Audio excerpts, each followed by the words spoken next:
کریم نے اس آیت میں احسان جتایا. تو پہلا سوال یہاں پر یہ ہے کہ اللہ نے احسان کیوں جتایا. نمبر 2، اللہ نے احسان کن لوگوں پر جتایا. نمبر 3، احسان جتانے میں اللہ تعالیٰ کا راز کیا ہے. یہ 3 باتیں اس آیت کریمہ سے سمجھنے کی کوشش کرتے ہیں. لقد من اللہ علی المؤمنین اذ بعث فیہم رسولا، بے شک اللہ نے ایمان والوں پر احسان کیا. کیا احسان کیا؟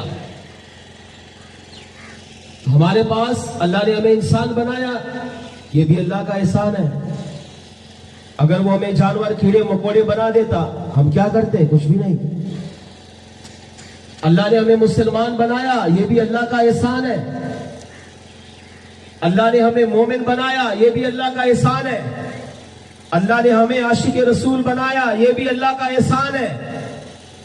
اللہ نے ہمیں حضور کی امت میں پیدا کیا، یہ بھی اللہ کا احسان ہے. اللہ نے ہمیں مسلمان کے گھر پیدا کیا، یہ بھی اللہ کا احسان ہے. اللہ نے ہمیں بے ادبی گستاخی سے بچایا، یہ بھی اللہ کا احسان ہے. اللہ نے ہمیں اپنی محبت عطا کی، اپنے اچھے عقائد عطا کیے، اپنی ذات کو جاننے والا پہچاننے والا بنایا، یہ بھی اللہ کا احسان ہے. اللہ نے ہمارے دلوں میں انبیاء کی محبت، صحابہ کی محبت، اہل بیت کی محبت، اولیاء کی محبت، علماء کی محبت، شہداء کی محبت، نیک لوگوں کی محبت کرنے والا بنایا، یہ بھی اللہ کا احسان ہے. اللہ نے ہمیں نماز پڑھنے کی توفیق دی، روزہ رکھنے کی توفیق دی، زکوٰۃ دینے کی توفیق دی، حج عمرہ کرنے کی توفیق دی، میلاد منانے کی توفیق دی، یہ بھی اللہ کا احسان ہے. لنگر پکا کر لوگوں کو لنگر کھلانے کی توفیق دی، یہ بھی اللہ کا احسان ہے. مختصر یہ کہ دنیا میں آپ کو اللہ نے کوئی بھی عزت دی، نعمت دی، شہرت دی، مال دیا، دولت دی، کوئی مرتبہ دیا، کوئی عہدہ دیا، یہ بھی اللہ کا احسان ہے. لیکن کسی بھی نعمت پر میرے اور آپ کے رب نے احسان نہیں جتایا. ہم سر سے لے کر پاؤں تک اگر وجود پہ نظر ڈالیں تو ہمارا سارا وجود اگرچہ گناہوں سے آلودہ ہے، مگر سارا وجود اللہ کے انعامات سے بھرا ہوا ہے. اگر یہ آنکھیں اللہ پیچھے لگا دیتا، آپ بتائیں ہمیں اور آپ کیا کرتے؟ اگر ایک آنکھ ہوتی ایک نہیں ہوتی، یا آنکھ یہاں ہوتی ہم کیا کرتے؟ ایک کان ہوتا ایک نہیں ہوتا ہم کیا کرتے؟ کان ہے مگر سننے کی طاقت نہ ہوتی ہم کیا کرتے؟ آنکھیں ہیں مگر دیکھنے کی طاقت نہ ہوتی ہم کیا کرتے؟ زبان ہے مگر ہم گونگے ہوتے، بولنے کی طاقت نہ ہوتی ہم کیا کرتے؟ ایک ہاتھ لنجا ہوتا، ایک ہاتھ ٹھیک ہوتا ہم کیا کرتے؟ ایک ٹانگ معذور ہوتی، ایک ٹانگ صحیح ہوتی ہم کیا کرتے؟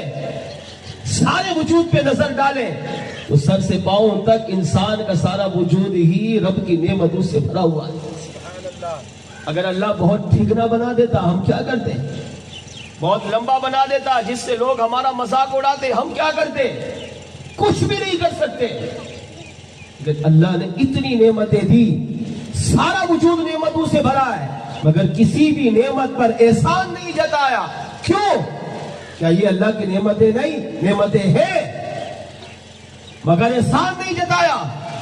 امام راضی تفسیر کبیر میں کہتے ہیں اس کی پہلی وجہ یہ ہے کہ اللہ نے انسان کو جتنی بھی نعمتیں دی، ہزاروں لاکھوں کروڑوں نعمتیں ایک انسان کو اللہ دیتا ہے، مگر کسی بھی نعمت پر احسان نہیں جتایا، اس لیے کہ اللہ کی بارگاہ میں سب سے بڑی نعمت کی اہمیت جو اللہ کی بارگاہ میں ہے، وہ سب سے بڑی نعمت میرے اور آپ کے آقا محمد رسول اللہ صلی اللہ علیہ وسلم کی ذات مبارکہ ہے. سبحان اللہ. انسان کو ہزاروں نعمتیں دی مگر یہ نہیں کہا میرے بندے میں نے احسان کیا رب ہو کر کہ تجھے ان ہزاروں نعمتوں سے مالا مال کیا. لیکن جب اپنے محبوب اس بعث فیہم رسولا، جب اپنے محبوب کو 12 ربیع الاول کی پیر کی مبارک سہانی کھڑی میں جب حضور کو دنیا میں بھیجا تو اللہ نے فرمایا میرے بندو میں نے تم پر احسان کیا ہے کہ کوئی بھی اپنا محبوب کسی دوسرے کو نہیں دیتا مگر میں کریم رب ہوں کہ میں نے سب سے پہلے اپنے محبوب علیہ السلام سے محبت کی، میں نے حضور کو پیدا کیا اور میں نے اپنا لاڈلا محبوب اے میرے بندو میں نے تم میں بھیج کر حضور کا میلاد منایا۔ سبحان اللہ۔ آپ کسی سے محبت کرتے ہیں تو کیا آپ چاہیں گے کہ آپ کا محبوب دوسرے کے پاس ہو؟ اگر آپ کی سچی محبت ہوگی آپ برداشت نہیں کر پائیں گے، آپ کی غیرت جوش مارے گی، آپ یا تو اپنے آپ کو مار دیں گے یا سامنے والے محبوب کو مار دیں گے، یا آپ کا محبوب جس کے ساتھ گھومے گا آپ اسے مار دیں گے۔ یہ ہماری دنیاوی محبت ہے، جبکہ وہ خالق ہے، وہ بے نیاز ہے، وہ رب چاہتا ہے۔ فرماتے ہیں کنت کنزا مخفیا فاحببتہ، اللہ فرماتا ہے میں چھپا ہوا خزانہ تھا پھر مجھے پیار ہوا، مجھے محبت ہوئی۔ یا اللہ کس سے محبت ہوئی؟ فرمایا مجھے سب سے پہلے اپنے محبوب سے محبت ہوئی، ہمارے آقا سے محبت ہوئی۔ فاحببتہ، میں نے حضور سے پیار کیا اور حضور سے پیار کرنے کی وجہ سے اللہ فرماتا ہے پھر میں نے اپنے خاص نور سے حضور کے نور کو پیدا فرمایا۔ اب جب میں نے اپنے خاص نور سے حضور کے نور کو پیدا کیا تو اللہ فرماتے میں رب یہ چاہتا تھا میرا محبوب میرے پاس رہے، کیونکہ کوئی اپنا محبوب دوسرے کو نہیں دیتا۔ لیکن اے ایمان والو میں نے تم پر احسان کیا کہ اپنا لاڈلا محبوب بھی تمہیں عطا فرما دیا ہے۔ سبحان اللہ۔ اس وجہ سے اللہ نے فرمایا لقد من اللہ، بے شک اللہ نے ایمان والوں پر احسان کیا۔ احسان اس لیے جتایا کہ انسان کی ساری ہزاروں نعمتیں ایک طرف گئے لیکن مسلمان کے پاس سب سے بڑی نعمت حضور کی محبت ہے، حضور کی ذات ہے، حضور کا پیار ہے، حضور کا عشق ہے، تو اللہ نے اس وجہ سے ایمان والوں پر احسان جتایا۔ نمبر 2، دوسرا سوال کیا تھا؟ احسان ایمان والوں پر کیوں جتایا؟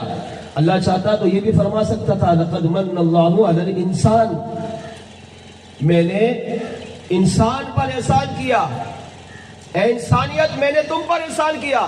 اچھا یہ بات بھی یاد رکھیے گا اللہ نے حضور کو پیدا کر کے حضور کا میلاد دنیا میں منا کر حضور کو دنیا میں بھیج کر اللہ نے ساری انسانیت نہیں ساری کائنات پر اللہ نے احسان کیا ہے، مگر جتایا نہیں۔ جتایا کن پر؟ ایمان والوں پر۔ کیوں؟